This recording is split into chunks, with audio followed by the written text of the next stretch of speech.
Now the controls, and I encourage you to try each and every one of the buttons in the car. These are all placed ergonomically. Each of the buttons are driver-centric. When you touch the buttons, you will also feel that they give you a very good positive feedback.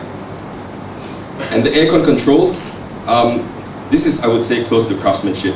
The lighting behind the aircon controls have been changed. You will see that the whole design of the aircon controls have been changed. They have been made to feel very positive when you move them up and down. Very similar in function to the S-Class. And this is a really important feature, the seats. Unfortunately, not a lot of people put enough attention into your seats.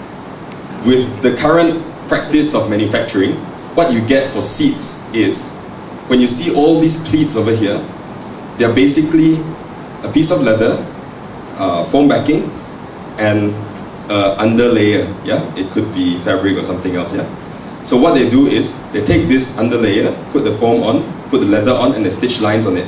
Now with the E-Class, what we've done is we bring back the idea of craftsmanship. Each and every one of these pipings in the elegant seats, you'll see the pipings here. Each and every one of them are sewn as pockets and then individually stuffed with foam. Yeah. So it gives you that extra, very nice mattress kind of feeling. Yeah. Same thing with the Avant-Garde, with a slightly different design on the pipings. For the E300 that you'll see today, there's also the direct select column-mounted steering shifter. Again, this is similar to the S-Class. Now you've freed up a lot of space on the center console to put more things in the center console. You can have cup holders, you can have your keys, everything that you need within reach. Yeah? And also in the E300, you will see rear seat entertainment for the first time. There are two 8-inch screens at the back. You can also be watching videos from the front, the 6-inch screen in front. Of course, only when the car is not moving. And naturally, you will also get features like navigation. You will get features like the music register, which is basically a bank where you can park your MP3s in. You have a 6-disc DVD changer, a lot of features. You really just gotta try it. In the coupe, you will notice that the car is also very spacious inside, but at the same time very sporty. The seats are very individual, very contoured seats. They all come with individual controls. They're called multi-contour seats, where you can adjust how well or how loose the seat hugs you. Yeah, so it should fit every single body design that's available in Malaysia. The rear seats are also individual. There are two seats at the back, and they can actually sit full-size adults. We'll stuff Florian into one of them later, and we'll see if he fits. In terms of space, you will notice that the E-Class has grown in terms of dimensions. When you look at height, they've actually dropped the height by 19 mm, yeah, to make the car lower, make it look broader. But at the same time, it has actually also grown in width, yeah, by 32 mm over the previous E-Class. Even the track has grown by 8 mm. In the rear, you will see that the track has grown by 34 mm. The width mirror to mirror has only grown by 8 mm. So overall, mirror to mirror, the car is only minimally larger, but the whole car just looks broader and lower. In terms of length, it has also grown. Look at the overall length of the car, it has grown by 16 mm. So it's a more square design over the entire vehicle. The rear overhangs are long to accommodate the large boot. Yeah, it has grown by 20 mm. The front has shortened by 24 mm. And the center, the wheelbase, has grown by 20 mm as well, just for a more comfortable, cushioned ride. Interior space has also grown tremendously. You will notice that it is not, if you take a ruler to it, you probably won't see it much. But once you get in and you notice the design of all the items surrounding you, you will feel that the car is much bigger. In front, shoulder room has grown by 35 mm. In the rear, shoulder room grows by 22 mm. In front, your hip room has grown by 2 mm and 9 mm at the rear. So it is a car that's really very comfortable to be in. And there are little thoughtful details as you go around the car. And you look at the concept of how they use space, it's really quite ingenious. Things like a bottle holder, you know, it's there when you need it, it folds away when you don't. I mean, these are things that people normally think are not necessary until you look for a place to put your bottle. Yeah?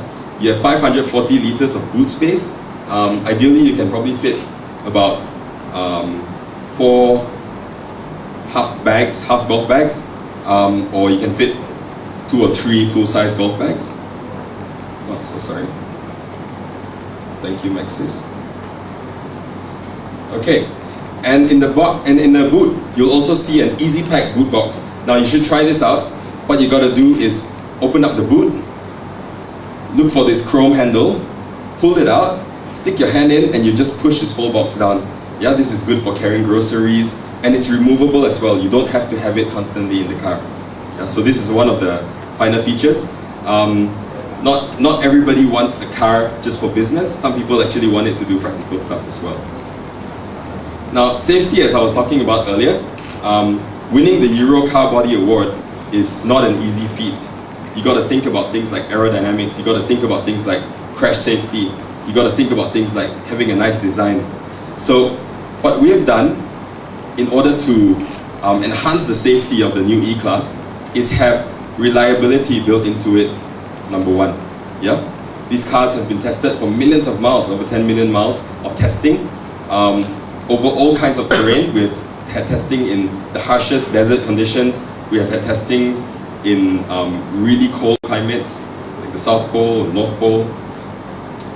And also, we've started from the basics. For the design of the car, we started at the body shell, ensuring that we use the right kind of material for every part of the body. We have different materials for the crumple zone. We have different materials, super high strength steel for the passenger cabin to ensure that our passengers feel secure and are actually safe when they drive these cars. We conduct more crash tests than any other car manufacturer in the world. Crash tests that are not required by Euro NCAP, crash tests that are not required by the US or Japan, we still conduct them just to know that our customers are safe. One of the main features in this car, the new features, yeah, a safety feature called Adaptive High Beam Assist that Florian mentioned earlier. How it works is that you can actually leave your high beam on with this Adaptive High Beam Assist function, and as there's an oncoming car coming at night, your high beam will dip automatically. There's a mirror on your windscreen, it will detect the oncoming light. Your lights will start to dip, and when that car passes by, your light comes back up. Now if you go around a corner really fast and suddenly a car appears, your lights will dip immediately. Yeah? Now attention assist is another new feature. It is not done by cameras. It is actually done by the car detecting your steering movement, your accelerator pedal movement. It detects how you drive, yeah, within the first half an hour. After that, if it detects any kind of changes in your driving habits, it will come up with this warning. Attention assist, take a break.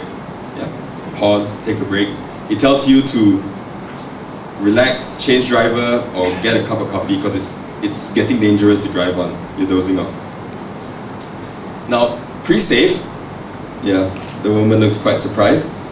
That's because she's in a situation where she thinks she might not be able to recover. Yeah? You're in a driving situation, you could be skidding completely sideways, and that's when pre-safe comes on. Pre-safe is a feature. It's actually one of the few car companies in the world, and we started it, to have a feature that prepares the occupants for a crash or impending crash. Even if the crash doesn't happen, it's okay. That's even better. But it prepares the passengers in the car for a crash.